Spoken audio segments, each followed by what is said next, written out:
Hey pals, how are you doing? I am back with another penis review, but before we start, I wanted to mention that I am wearing a both and jumper. It's not sponsored, but this was gifted to me, and I wanted to mention that the company is closing down, and so they're trying to get rid of their last pieces of stock. I feel like their company was a really big part of the community, and it helped a lot of people feel really good in their skin.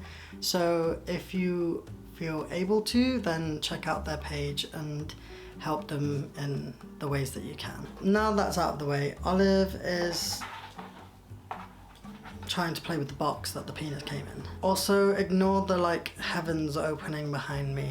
That's gonna come in and out throughout the video. Okay, this is the 4.75 inch beige Gen 4. My notes are over there, so that's why I'm gonna be looking over there. I got a couple of pleasure rods just to test out, and I'll share my thoughts. The light is also really changing up in this video. Okay, this is the Gen 2 pleasure rod with the ejaculation reservoir. This is the Python pleasure rod, which moves and has the pleasure bit here. There's also the Gen 3 pleasure kit, which is this rod that unscrews. I will show you more about this later. They also gifted me the 3.75 inch Gen 4 in color light brown. So you can see the difference between the two colors. There's not much difference, to be honest. I would say, I don't know which one I'd go for. Maybe the light brown rather than the beige, but they're very similar. It says novelty item on the box, and it's just plain, no branding, I don't think. And it just says from a person. Inside the box you get some bubble wrap and a little bag. And not only a little bag, you also get a secret compartment in the bag, which I didn't realize. And they gave me a little condom. How kind of them. So you can put your lube and condoms and stuff in there and then tuck it in and no one knows. Oh my god. Also, just a note that this was gifted to me, but all of my opinions are my own. It's not sponsored, so I can say what I want. I'm gonna be going through the pros and then the cons and then my final thoughts, just like all the videos. First pro is that it comes with an instruction manual. There's not loads of instructions, but it just tells you how to pack, how to pee, how to play, how to clean it. The pleasure kits, it gives you some information about it. I think it's really well illustrated, and it says always wear a condom, and so it's great that they give you a condom. Oh, important, it says do not let your partner sit on top of your peacock during play. This position might cause too much pressure at the joint between the shaft and the scrotum. Whoops. I found this cup design great because there's not that much contact between your genitals and the prosthetic, which I have said before, but I find that really irritating and distracting and kind of dysphoria inducing, because then I become more aware of what my body is like. You don't really, it doesn't touch you because there's a hole there. Also, the texture of this is so smooth and not sticky. This feels like packers feel when you've cornstarched them or baby powdered them. It feels so soft, it's not sticky at all, and it just is very pleasant to touch. And there's movable foreskin, which is great. I feel like prosthetic companies have really upped their game with this movable foreskin. There are really realistic veins, colouring. There's so much texture all over it. Even at the bottom here, where you're not really going to pay attention to, there's texture. And I just really appreciate that. There's texture up along the shaft, there's really tiny veins, and there's bigger veins, and there's a big vein here. The website does say movable balls, but I don't feel any balls in here. I don't know if that's a different type or what, but neither this one or the 3.75 inch have movable balls. But it is a thinner texture. I don't know how to describe that. It's squishier here. You can kind of see like where the hardness ends and the squishiness begins. You see that? So I think that helps with packing flatter. The main thing for me was the STP function, and I am very impressed. I've mentioned before, but I have never been lucky with STPs. I've just always ended up peeing all over myself no matter how many times I try. I've had like 3 STPs in the past and they've just not really done it for me. And I said in my post-op video that maybe surgery has changed the way that my body functions with STPing, but this was so easy. I got it on first try and I wasn't even trying that hard. I was actually shocked to find that I hadn't pissed all over myself when I'd done it, because I was just like, oh, let's see how this goes, and then I did it and I was like, wow, I can do it. Honestly, I don't really pack and I don't really use prosthetics that much, but this has made me want to just wear it around because I can pee standing up, and it's like created a new sense of euphoria for me because I can actually pee standing up with it. So if you are someone that has had issues with STPing in the past, this is definitely one to look at. Testing, 1, 2. I would say the first con is that it's a little bit heavy, slightly heavy in my pants. It being heavy isn't a major problem, but I just feel like it makes me more aware that it is there, which is fine for some people, but with me I want to be able to forget about it. Another, I guess this isn't a con, but it's just something to think about, is that you need lube to get the rod in, otherwise it's just not going to go in. And I can share this with you. It kind of just gets to there and then it's stuck. So you need lube. It's not a con, but if you run out of lube, then zoinks! I think they also give you some lube, but I might have used it, so I can't confirm or deny. I think they did. Another con is that it's quite large. Even the smaller one, which is the smallest they do, I feel is quite large to pack with. Like if you look at that, that's like, how far out from your body is that? Like that much. I'm not going to show you what it looks like in my underwear or in my sweatpants. Those kind of reviews are reserved for sponsorships. I'm not getting in my pants for free. But yeah, I just think it's a little bit bulky, and as someone who's like 5'2", it's a little obvious. So I don't know how comfortable I would be going outside with it. Maybe this one isn't so much, but still, like, here they are in comparison to each other.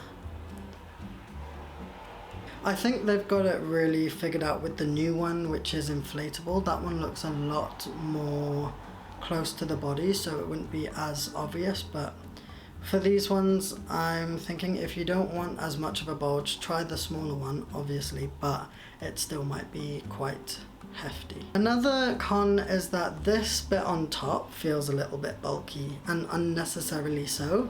I get that it's part of the funnel and you need some space to make sure that there's no backflow, but I feel like it could have been slightly flatter just to keep the silhouette of your body a bit flatter as well. Because if you think of that in your underwear, there's now 2 bulges, you know? I'm putting it really close to the camera. That looks massive. It's smaller than that. That's just not how anatomy really looks. So if they were able to make that a little bit flatter, I feel like that would be more comfortable and accurate. Let's move on to the pleasure rods and kits. So the pleasure kits I got. This one is the Gen 3 pleasure kit. This one is the Gen 2 pleasure rod with the ejaculation, and it's got a little butt on the back. And this one is the Python pleasure rod. My personal favorite is the Python. The pleasure rod with the ejaculation reservoir, you need a actual syringe with a needle to put the fluid in, and I don't know how easy it is to get a syringe with a needle. I guess you could do it without, but, or like with a non-sharp one, but yeah, I don't think that's very accessible. It would be great if there was like a little hole here that you could like squeeze it into with a bigger like hole funnel thing. But yeah, I haven't even tested that bit out because I wasn't able to find a syringe and it doesn't come with one. It would be great if it did come with one. The Gen 2 also doesn't have the movable function where you can like move it and it sticks up like this. It just stays however it wants to go. It's firm, which is great. The other thing is that the hole in the backs of these are just a bit too small. I feel like these companies are underestimating how big boys can be. I've heard from a few people in general across multiple brands that the holes are a little bit too small still. This was like definitely not able to suction on, and it was too small to even like get in. So it was more, you'd more kind of just rely on the grinding motion of that to work. This one you can unscrew and then screw different backs on, which is great in theory. It also moves, but please take a listen.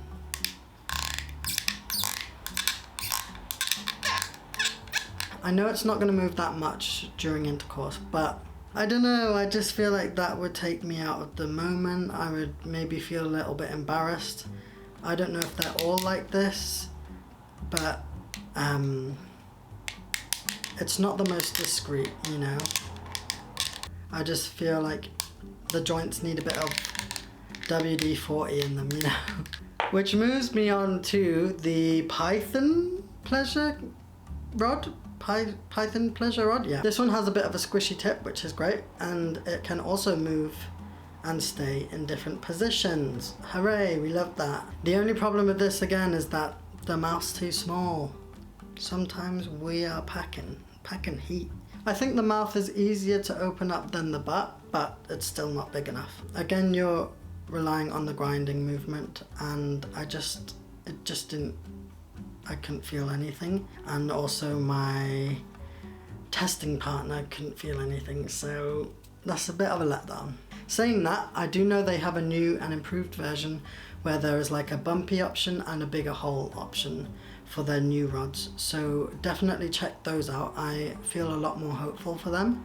So when the rod is in, it's not fully in because I needed more lube, but when the rod is in, it looks like that in the back. And then you can move it up or down, and then it stays in that position. To the side if you want to be real freaky. I feel like this is really handy if you're going to like a party or something and you want to be ready to go, but you don't want to faff about with the rod. So you can just like have it tucked down, and then when you're ready to go, just be like, whoopah, I'm ready. This is easy to clean as well because it's just one hole all the way through, no hidden compartments. Wash this as well, and then you're ready to go again. In general, I feel like these are really impressive pieces of equipment. I feel like the detail is amazing, the movable foreskin is amazing, the texture is, the rods themselves are a great like idea, concept. If I was gonna go back in time and buy one, I think I would get the 3.75. I think this is just a bit more versatile in terms of wearing it, STPing it, and playing with it. If you don't mind being a bit of a shower when you are out and about, I feel like these would be perfect. The STP function is what has really hooked me on it because I've really never found anything that works as good as this. So if that is your main goal, then definitely check it out. I'm sure if you play with the positioning of it in your underwear, then you can make it look less bulky.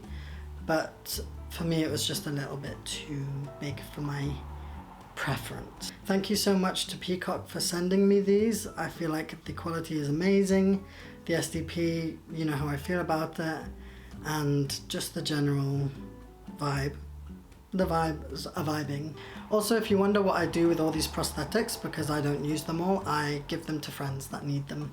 I don't feel comfortable gifting them out to people when I have tried them. I do have an affiliate code if you would like a discount on their website. I have an entire affiliate page on my website which lists out all the websites that I have discounts for. So I have discounts for Banana Buddy, Banana Prosthetics, More Me, and Peecock Products, and Acobomb. The link for Peecock Products gives you $10 off using the code OCEAN_10D. If you want to see more of my content and support me, then please consider becoming a Patreon. Thank you so much to all of my patrons who support me each month.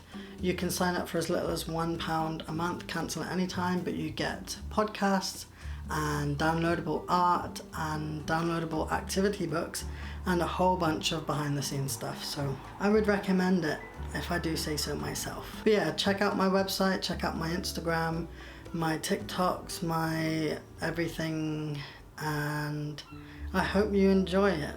I'm here for a good time. I hope you're all doing well. Hope you're having a great day and a great week and a great month and a great everything. And I will speak to you soon. Goodbye.